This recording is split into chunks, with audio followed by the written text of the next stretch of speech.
Chief justice काजी फाइज ईसा election करवाने में तो कामयाब हो गए, जो एक बड़ी कामयाबी थी, क्योंकि उस वक्त ये क्या सरयाएं जारी थी कि निगरां हुकूमत 2 साल तक कायम रह सकती है और इलेक्शन के कोई आसार नहीं थे। ऐसे वक्त में चीफ जस्टिस काजी फाइज ईसा ने सदर और इलेक्शन कमीशन ऑफ पाकिस्तान के दरमियान इलेक्शन की हतमी तारीख पर इत्तफाक करवाने में अहम किरदार अदा किया, मगर जिस किस्म के इलेक्शन उनके दौर में करवाए गए वो सबके सामने हैं।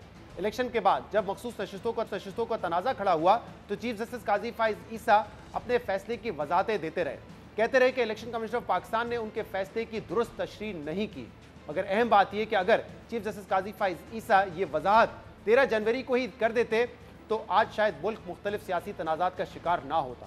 पाकिस्तान तहरीक इंसाफ के खिलाफ फैसलों के अलावा पाकिस्तान तहरीक इंसाफ उन पर यह तनकीद भी करती रही कि चीफ जस्टिस ने मुसलसल दरख्वास्तों के बावजूद इलेक्शन में धांधली के खिलाफ जुडिशल कमीशन बनाने समेत इंसानी हकूक की खिलाफ वर्जियों से मुतल्लिक दरख्वास्तें टेकअप नहीं की, जबकि लेवल प्लेइंग फील्ड और जबरी गुमशुदियों समेत मुतादिद केसेस की समाअत के दौरान चीफ जस्टिस काजी फाइज ईसा की जानिब से पाकिस्तान तहरीक इंसाफ के वकला को तज़ीक और गैर मामूली मुश्किलात का सामना करना पड़ा था।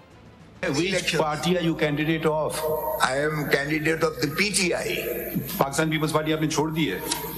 वो मुझे नहीं पता है ना, बता दें हमें। जी वो तो काफी हो गई देर। आपको इलेक्शन चाहिए या नहीं चाहिए? 100% चाहिए। ये सेनेट अब आप बस हाँ देखिए, अब आप इतनी बात लंबी बात बोल, yes would suffice. Yes of course. We want this. आप जिस तरह आपने ensure आप जरा सवाल अब simple yes no के you can say. Yes of course. What are we doing? 144 has been imposed. Yes. I don't want a permission from you. Please, can you keep quiet? Sorry, I will not hear this case if you continue interrupting me perpetually. मेरे मुंशी को बम्बई कागजात के आपके court के बाहर से जो है उठा लिया गया था। आपके पास कंप्लेंट आई हुई है। ये कॉन्सेप्ट मुंशी समझ नहीं आता है। सुप्रीम कोर्ट में मुंशी का कोई कॉन्सेप्ट नहीं है।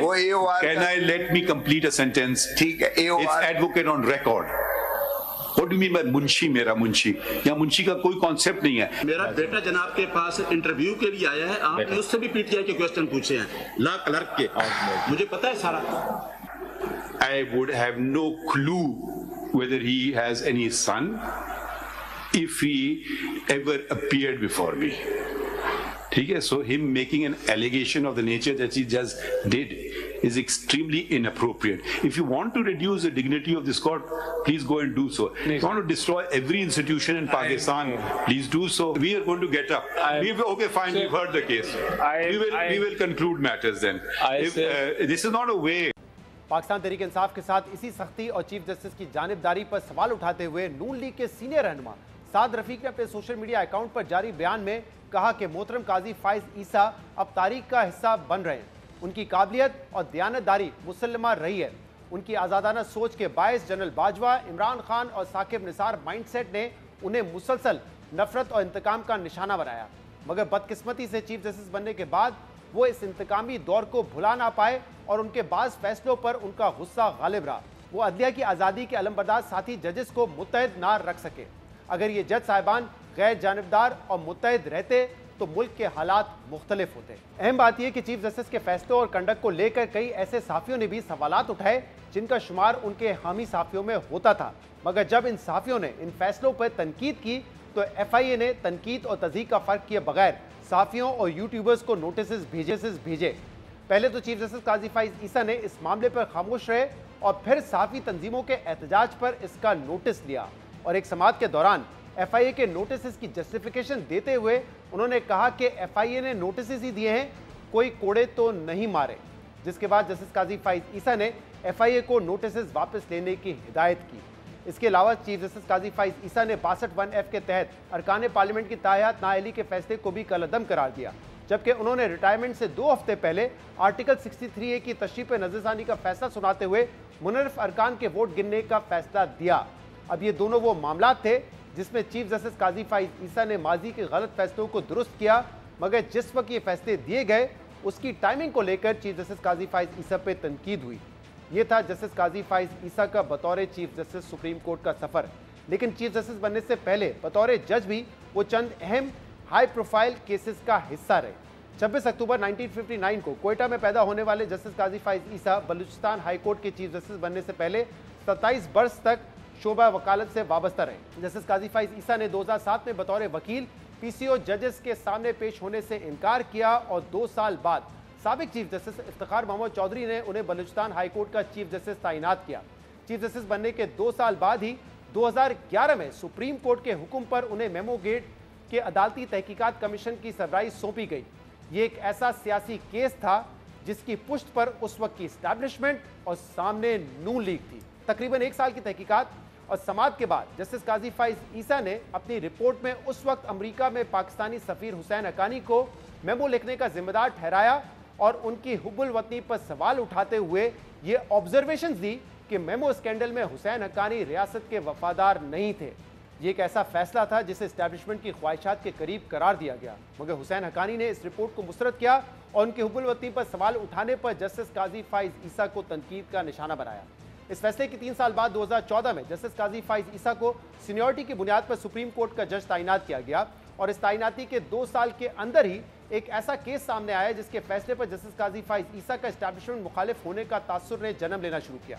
8 अगस्त 2016 को कोयटा में वकला पर खुदकुश हमले में 70 अफराद मारे गए और इस साने की तहकीकात की जिम्मेदारी जस्टिस काजी फाइज ईसा की सरबराही में इंक्वायरी कमीशन को दी गई, जिन्होंने अपनी रिपोर्ट में सिक्योरिटी एस्टैब्लिशमेंट और एजेंसियों को दहशतगर्दी रोकने में नाकामी का जिम्मेदार करार देते हुए इस वाक़े को हुकूमत की गफलत करार दिया। जस्टिस काजी फाइज ईसा ने अपनी रिपोर्ट में उस वक्त के वजीर दाखिला चौधरी निसार की कलदन तंजीमों के सरबरा से मुलाकातों को भी तनकीद का निशाना बनाया, जिसमें चौधरी निसार और जस्टिस काजी फाइज ईसा के दरमियान तलखी ने जन्म लिया। ताहम वो पाकिस्तान तरीके इंसाफ जो आज जस्टिस काजी फाइज ईसा की सबसे ज्यादा मुखालिफ है, उसने उस रिपोर्ट पर जस्टिस काजी फाइज ईसा को असूलों पर खड़ा रहने वाला जज करार दिया था। दिलचस्प बात यह है कि जस्टिस काजी फाइज ईसा के पूरे करियर में ये वो वाहिद फैसला था जो उन्होंने नून लीग या नून लीग की हुकूमत के खिलाफ दिया था, लेकिन ऐसे कई सियासी फैसले मौजूद हैं जो या तो नून लीग के हक में गए या नून लीग के सियासी मुखालफिन के खिलाफ दिए गए। अदालती फैसलों के अलावा जस्टिस काजी फाइज ईसा नवाज शरीफ की नाअहली के खिलाफ अदालत के अंदर और बाहर भी अपने ख्यालात का इजहार करते रहे। एक केस की समाअत के दौरान जस्टिस काजी फाइज ईसा ने पनामा केस के फैसले पर रिमार्क्स देते हुए कहा कि पनामा में इल्जाम एवनफील्ड अपार्टमेंट्स की मिल्कियत का था, मगर सजा इकामा पर दी गई। इसी तरह जब नैब ने कई सालों बाद 2017 में शरीफ खानदान के खिलाफ हुदैबिया पेपर मिल्स केस करने की कोशिश की तो जस्टिस काजी फाइज ईसा ने न सिर्फ नैब की दरख्वास्त मुस्तरद की बल्कि हुदैबिया पेपर मिल्स रेफरेंस को प्रोग्राम्स में जेर बहस लाने पर भी पाबंदी लगा दी, जिसमें सियासी जमातों और बाज़ हल्कों की जानिब से जस्टिस काजी फाइज ईसा पे तनकीद की गई। और फिर 2017 में फैजाबाद धरना केस के बाद जस्टिस काजी फाइज ईसा और इस्टेब्लिशमेंट के दरमियान तनाव का वो दौर शुरू हुआ जो कई सालों तक जारी रहा। इस केस में जस्टिस काजी फाइज ईसा और जस्टिस मुशीर आलम के 2 रुकनी बेंच ने उस वक्त की डीजीसी जनरल फैज हमीद और तहरीक लब्बैक के दरमियान मुआहदे को गलत करार देते हुए उस वक्त के army chief general Qamar Javed Bajwa को हुक्म दिया कि वो अपने इन मातहत अफसरान के खिलाफ कार्रवाई करें जिन्होंने अपने हल्फ की खिलाफ वर्जी करते हुए सियासी अमूर में मदाखलत की।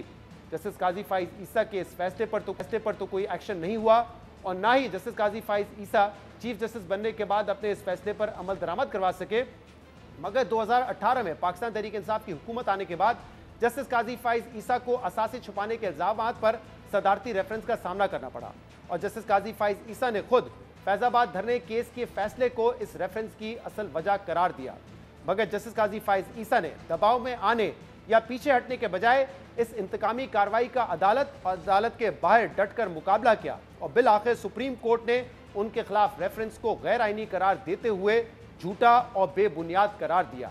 और अलमिया यह है कि जस्टिस काजी फाइज ईसा के खिलाफ यह रेफरेंस पाकिस्तान तहरीक इंसाफ के दौर में साबिक सदर डॉक्टर आरिफ अलवी ने दायर किया था, मगर हुकूमत जाने के बाद इमरान खान ने रेफरेंस की जिम्मेदारी इस्टेब्लिशमेंट पर डाल दी और इस्टेब्लिशमेंट को इसका जिम्मेदार करार दिया। बहरहाल चीफ जस्टिस काजी फाइज ईसा का बतौर जज और चीफ जस्टिस दौर कैसा रहा, इसके कुछ पहलू हमने आपके सामने रखे, लेकिन हत्ती फैसला तारीख करेगी। और अब कल से नए दौर का आगाज होगा। जस्टिस याया आफरीदी कल चीफ जस्टिस के ओहदे का हल्फ लेंगे। उनके सामने क्या चैलेंजेस हैं और लोगों को उनसे क्या उम्मीद है,